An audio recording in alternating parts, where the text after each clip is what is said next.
Saya bangkrut sebangkrut-bangkrutnya. Saya dikhianati oleh partner bisnis saya, orang yang saya anggap seperti saudara sendiri. Saya ingat banget momen itu, rasanya sedih banget, mau beliin anak sendiri makan pun tak bisa gitu ya. Kalau ditanya, menyesal nggak jadi pebisnis?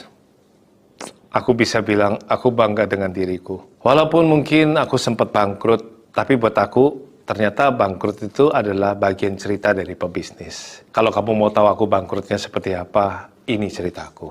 Jadi ketika aku sudah berhasil dengan brand Korea itu, benar-benar luar biasa. Saya bisa naik bisnis kelas, saya bisa ke mancanegara, bahkan putri saya pun kalau ke Disneyland itu bukan cuma ngantri masuk saja, dia nggak butuh, tapi dia bisa pakai VIP Pass. Kebayang lah ya, saat itu uang yang saya miliki, ibaratnya tinggal tunjuk, saya bisa beli. Tapi apakah ada yang saya flexingkan? Tidak. Buat saya, semua keadaan itu, kesuksesan itu, menghantarkan saya untuk ingin pensiun dini di usia 38. Jadi saya ingin menetap di Pulau Dewata.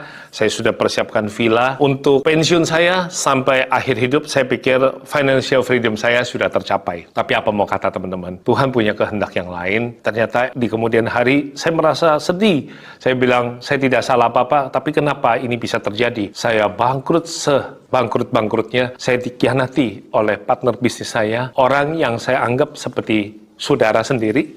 Makanya saya di dalam perjalanan seringkali saya katakan, saudaramu bukanlah pegawaimu.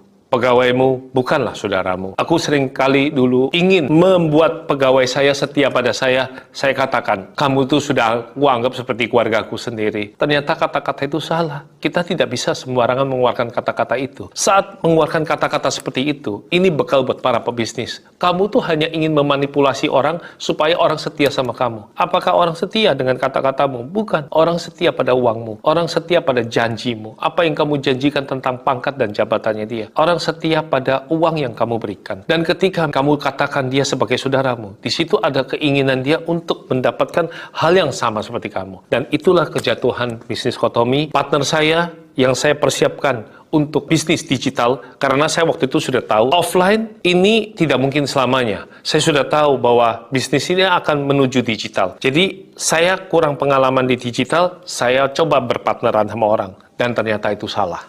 Terlalu awal dan saya gegabah, saya mempercayai orang yang salah. Akhirnya bisnis saya terkhianati sampai puluhan M. Semuanya saya bisa saja melarikan diri karena teman-teman para pengusaha bilang, ngapain? Lebih baik kamu melarikan diri, ya. Toh ini nggak ada tanggung jawab kamu dilarikan uangnya sama orang, ya kamu larikan diri saja.